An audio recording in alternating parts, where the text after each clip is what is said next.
না অপুদি, কোনো কিছু রাগঢাক করার কোনো দরকার নেই। আমার অতীতের সবটাই ময়ঙ্কের জানা উচিত। ভালোবাসার জন্য ও কত দূর যেতে পারে সেটাও আমি দেখতে চাই। রাতে খেতে বসে অপুদিকে জানালো রঞ্জনা, ঠিক আছে, তুই যা ভালো বুঝিস। মুখে বললেও রঞ্জনা কিন্তু কিছুতেই কথাটা ময়ঙ্ককে বলার সুযোগ পায় না। বলতে গেলে ময়ঙ্ক কিছুতেই সেই সুযোগটা তাকে দিচ্ছে না। অপ্রাসঙ্গিকভাবে নিজের অতীত নিয়ে তো আর বলা শুরু করে দিতে পারে না সে। ভেতরে ভেতরে অস্থিরতা বেড়ে যেতে থাকে তার। ভালো লাগে, বন্ধু হতে চাই, এই সব কথা ময়ঙ্ক তাকে বলেছে, কিংবা ময়ঙ্কের চোখে তার জন্য মুগ্ধতা, উৎকণ্ঠা কোনো কিছুই তার নজর এড়ায়নি। সব কিছুই ময়ঙ্কের নিরুচ্চারিত প্রেমের প্রতীক। খুব ভালো করে এটা বুঝলেও ময়ঙ্কের মুখ থেকে ভালোবাসি শোনার জন্য উদ্গ্রীব হয়ে থাকে তার ভীরু মন। একবার, শুধু একবার ময়ঙ্কের মুখ থেকে সরাসরি তার ভালোবাসার কথা শুনতে চায় রঞ্জনা। আবার একবার মন ভাঙার দুঃসহ কষ্ট সহ্য করতে পারবে না সে। রঞ্জনার ভেতর যে ঝড় চলছে তা তার মুখ দেখে বুঝতে পারে অপুদি। চিন্তা তারও হয়। দিনরাত ভগবানকে ডাকে সে, হে ভগবান, আবার একবার যেন মেয়েটা না ঠকে যায়। ভালোবাসার ওপর থেকে তাহলে বিশ্বাস হারিয়ে ফেলবে ও। এর মধ্যেই উড়ান ক্রিয়েশনের অ্যাড নিয়ে কাজ শুরু করে দিতে হয় রঞ্জনাকে। নিজেকে একেবারে কাজে ডুবিয়ে দেওয়ার চেষ্টা করে সে। পার্সোনাল লাইফে যাই হোক না কেন, কিছুতেই প্রফেশনাল লাইফে তার আঁচ পড়তে দেবে না সে। কাজের অজুহাতে ময়ঙ্কের সঙ্গে আজকাল তাই সে কথা বলাও কমিয়ে দিয়েছে। মনে মনে ময়ঙ্কের ওপর খুব অভিমান হয় তার। যাই হোক, নির্ধারিত ডেডলাইনের আগেই কাজ শেষ করে দেয় তার টিম। খুব খুশি হয় অপুদি, খুশি ময়ঙ্ক। রঞ্জনাকে অনেক ধন্যবাদ জানায় সে। কিছুদিনের মধ্যেই বাজারে আশাতীত ভালো ফল করে উড়ান ক্রিয়েশন। এই কদিনে ময়ঙ্ক আরও কিছুটা সহজ হয়েছে রঞ্জনার সঙ্গে। সত্যি রঞ্জনা, তোমাদের মার্কেটিংয়ের জন্য আজ আমি এত বড় সাকসেস পেয়েছি। আমি আজ খুব খুশি। চলো সেলিব্রেট করি, উচ্ছ্বসিত হয়ে বলে ময়ঙ্ক। পুরো টিম নিয়ে ময়ঙ্কের সঙ্গে সেলিব্রেট করে রঞ্জনা। সে দেখে সবার সামনে ময়ঙ্ক খুব স্বাভাবিকভাবেই তার সঙ্গে আচরণ করছে। দেখলে মনে হবে সে যেন ময়ঙ্কের বাড়ির কেউ। কিন্তু রঞ্জনার মন যেন কোনো কিছুতেই মানছে না। মাঝে মাঝে তার মনে হচ্ছে সে কি তাহলে ভুল করছে। ময়ঙ্ক হয়তো তাকে শুধু ভালো বন্ধুই ভাবছে। সে জানে অনেক ক্ষেত্রেই এরকম হয়। মিস্টার রাঠোরের মতো একজন পুরুষের পক্ষে সেটা করা খুবই স্বাভাবিক। কোনো দিন হয়তো বলে বসলো, উই আর জাস্ট ফ্রেন্ডস। তখন তখন কি হবে? নিজের মনকে শাসন করে রঞ্জনা। কয়েকদিন পর ময়ঙ্ক জানায় তার নতুন সাকসেসের জন্য বাড়িতে পুজো রেখেছে মা। দু একজন রিলেটিভ আসবে। রঞ্জনা এলে তার ভালো লাগবে। তোমাদের রিলেটিভরা আসবেন, তার মধ্যে আমাকে ডাকছো কেন? এতে অসুবিধা কোথায়? তুমি তো আমাদেরই একজন। তোমাদের একজন মানে? কতটুকু জানো তুমি আমার সম্পর্কে? এইটুকু চেনাতে আমি তোমাদের একজন হয়ে গেলাম? রুক্ষ স্বরে বলল রঞ্জনা। হঠাৎ এরকম শুনে ময়ঙ্ক যে বেশ আহত হয়েছে তা তার চোখ দেখে স্পষ্ট বুঝতে পারল রঞ্জনা। কিন্তু আর সে চেপে থাকতে পারবে না। তুমি আমাকে যেটুকু জানিয়েছ তাতেই আমার চলবে, শান্ত স্বরে জানালো ময়ঙ্ক। না, চলবে না, তোমাকে পুরোটাই জানতে হবে, জোর গলায় বলে রঞ্জনা। ঠিক আছে, বলো। লম্বা শ্বাস নিয়ে নিজেকে আগে শান্ত করে রঞ্জনা। তারপর ধীরে ধীরে ময়ঙ্ককে সব খুলে বলে। অভিজিতের সঙ্গে প্রেম, বিয়ে, মিঠির সঙ্গে অভিজিতের অবৈধ প্রেম, রঞ্জনার সঙ্গে ডিভোর্স, সব কিছু শুনে কিছুক্ষণ চুপচাপ বসে রইল ময়ঙ্ক। রঞ্জনা খুব ভালো করে তার বডি ল্যাঙ্গুয়েজ বোঝার চেষ্টা করল, কিন্তু পারল না। ময়ঙ্ক যে কী ভাবছে কে জানে। নিশ্চয়ই আর তার সঙ্গে সম্পর্ক রাখতে চাইবে না। তাহলে কি সে সব কিছু বলে ভুল করল? হিসেব মতো ভাবতে গেলে ময়ঙ্ক এখনও তাকে আই লাভ ইউ বলেনি। কিছুক্ষণ পর হঠাৎ টেবিলের ওপর রাখা রঞ্জনার হাত ধরে ময়ঙ্ক জিজ্ঞেস করল, তুমি কি এখনও অভিজিৎকে ভালোবাসো রঞ্জনা? মানে কি বলছো তুমি? যার পর নাই অবাক হয় রঞ্জনা। তুমি তো সব শুনলে। অভিকে আমি এখন ঘৃণা করি। ব্যাস, আর আমি কিচ্ছু জানতে চাই না। তোমার পাস্ট নিয়ে আমার কোনো মাথা ব্যথা নেই, মৃদু হেসে বলে ময়ঙ্ক। অবাক হয়ে তার দিকে তাকিয়ে থাকে রঞ্জনা। এত বড় একটা ব্যাপার শুনেও কোনো ভাবান্তর হলো না। তার মানে নিশ্চয়ই তাকে শুধু বন্ধুই ভাবে ময়ঙ্ক। বুকের মধ্যে শূন্যতা অনুভব করল রঞ্জনা। না, কিছুতেই না। নিজেকে সে আর কোনো কষ্ট পেতে দেবে না। যেমন করেই হোক এর থেকে বেরিয়ে আসবে। আমি তোমাকে ভালোবাসি রঞ্জনা, মিস রঞ্জনা মজুমদারকে। রঞ্জনার ভাবনায় বাধা দিয়ে আবার বলল ময়ঙ্ক। কি কি বললে? রঞ্জনার মনে হচ্ছে তার হৃৎপিণ্ডটা বাইরে বেরিয়ে আসবে। আমি শুধু তোমাকে ভালোবাসি। মিসেস অভিজিৎ গুহকে পেছনে ফেলে এতটা এগিয়ে এসেছো তুমি। তোমার এই জার্নিকে স্যালিউট। লাইফের বাকি জার্নিতে সারাক্ষণ আমাকে পাশে পাবে তুমি। এবার দু হাতের মধ্যে রঞ্জনার হাত নিয়ে চেপে ধরল ময়ঙ্ক। সেই স্পর্শে কেঁপে উঠল রঞ্জনার হৃদয়। প্রেম তার জীবনে আগেও এসেছে, কিন্তু রঞ্জনার মনে হলো ময়ঙ্কের মুখে ভালোবাসার কথা শুনে সে যেন নতুন জীবন ফিরে পেল। দু চোখ বেয়ে জল গড়িয়ে পড়ল তার।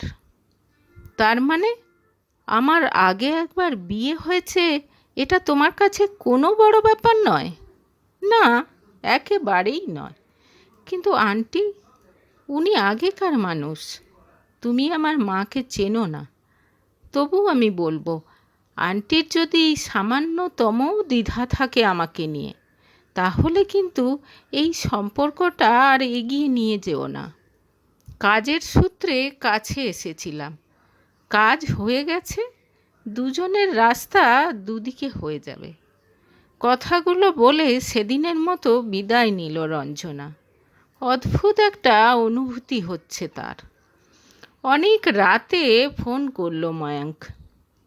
এতক্ষণ তার ফোন আসছিল না দেখে রঞ্জনা ধরেই নিয়েছিল ময়ঙ্কের মা তাকে মেনে নেয়নি।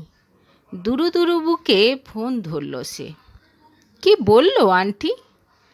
মা বলেছে দেখা হলে অভিজিৎকে ধন্যবাদ জানাবে। ওর জন্যই তো আমরা তোমাকে পেলাম। মাথার ওপর থেকে বড় একটা বোঝা নেমে গেল রঞ্জনার। এতদিন ধরে জমে থাকা সমস্ত অভিমান যেন এবার লাভার মতো বেরিয়ে এলো তার ভেতর থেকে। পরের দিন দেখা করে হাসতে হাসতে তার সমস্ত অভিযোগ শুনল ময়ঙ্ক। ক্ষমা চাইল তার কাছে।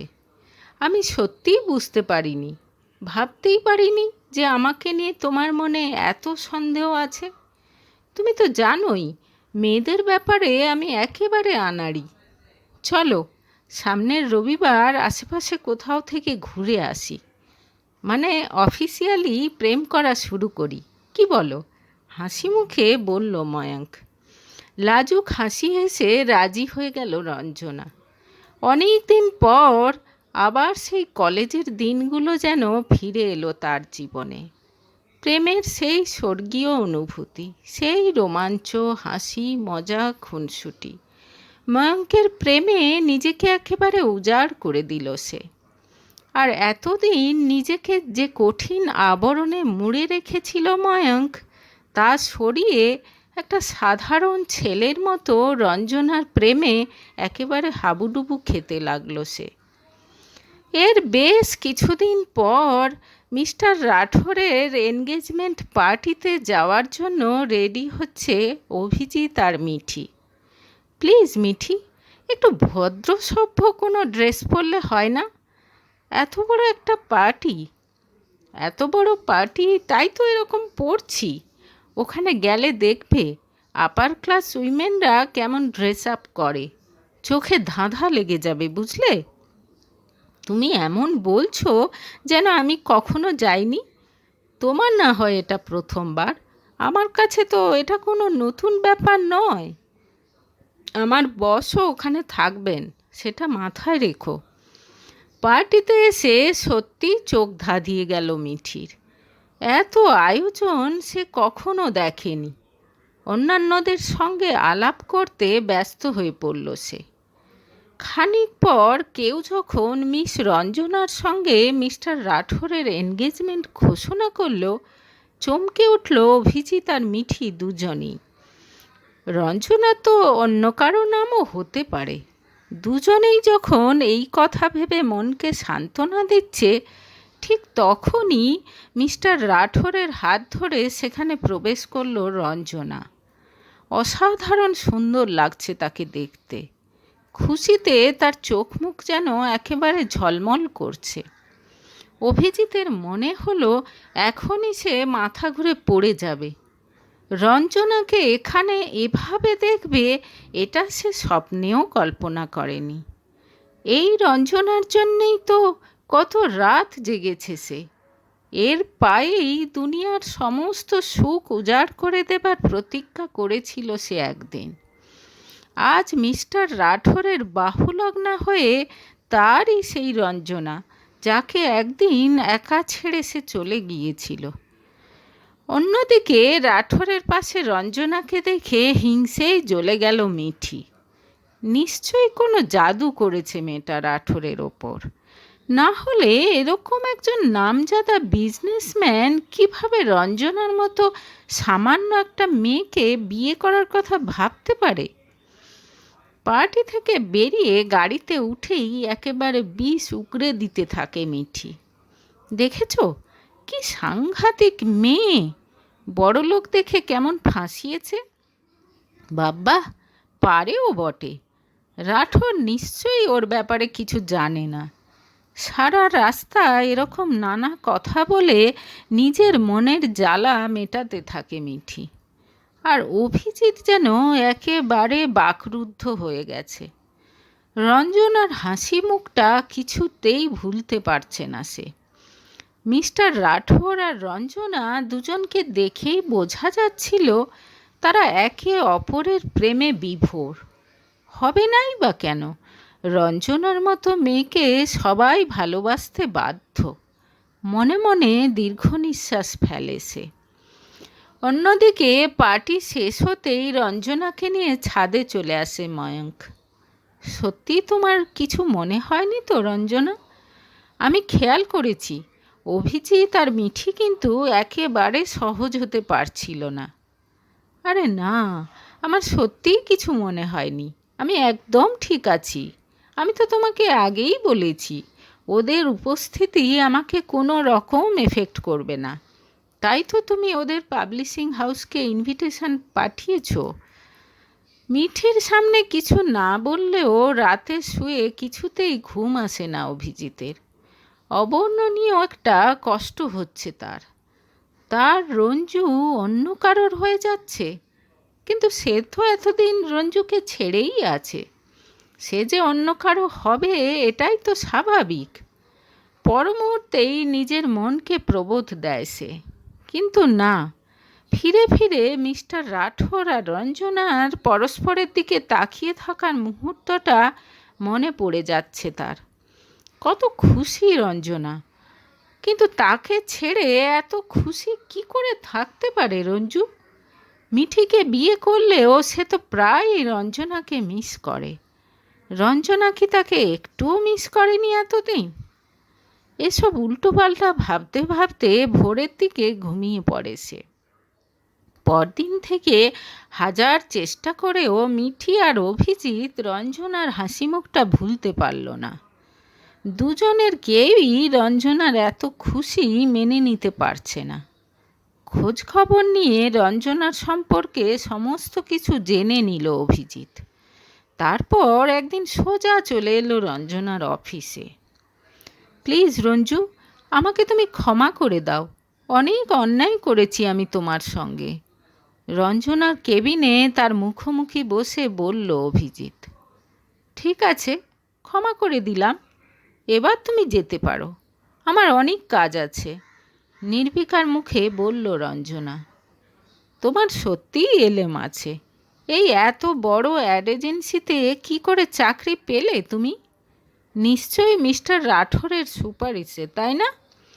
জিজ্ঞেস করলো অভিজিৎ। তোমার যেটা ভাবতে ভালো লাগে সেটাই ভাবতে পারো, আমার তাতে কিচ্ছু যায় আসে না। এখন ওঠো, আমার সত্যিই কাজ আছে, তাড়া লাগায় রঞ্জনা। আমি তোমাকে খুব মিস করি রঞ্জু, তোমার মনে পড়ে না আমার কথা? অভিজিতের গলায় আবেগ, কিন্তু তাতে রঞ্জনার মনে কোনো প্রতিক্রিয়া হয় না। তুমি বোধহয় ভুলে গেছো যে আমার এনগেজমেন্ট হয়ে গেছে। মন প্রাণ দিয়ে ময়ঙ্ককে ভালোবাসি আমি। ওকে ছাড়া অন্য কারো কথা মনে করার সময় কোথায় আমার? হাসি মুখে বলে রঞ্জনা। তার হাসি দেখে অভিজিতের ভেতরটা জ্বলে পুড়ে যায়। উদয়, একবার আমার কেবিনে আসবে, একটা ব্যাপার ডিসকাস করতে হবে। ফোন করে কলিগকে আসতে বলে দিল রঞ্জনা। বাধ্য হয়ে সেখান থেকে উঠে পড়ল অভিজিৎ। তার উপস্থিতি যে রঞ্জনার ওপর কোনো প্রভাব ফেলতে পারেনি, এটাতে তার পৌরুষ দারুণভাবে আহত হলো। ঠিক আছে, সেও দেখে নেবে। রঞ্জনাকে কিছুতেই ময়ঙ্কের হতে দেবে না সে বেরিয়ে যেতেই ফোন করে ময়ঙ্ককে সব কিছু জানায় রঞ্জনা। ওর এত সাহস, একেবারে তোমার অফিসে চলে এসেছে, উত্তেজিত হয়ে বলল ময়ঙ্ক। কুল ডাউন, হাজার চেষ্টা করলেও আমার কিচ্ছু হবে না, তুমি চিন্তা করো না, আমি একদম ঠিক আছি, আশ্বস্ত করে রঞ্জনা।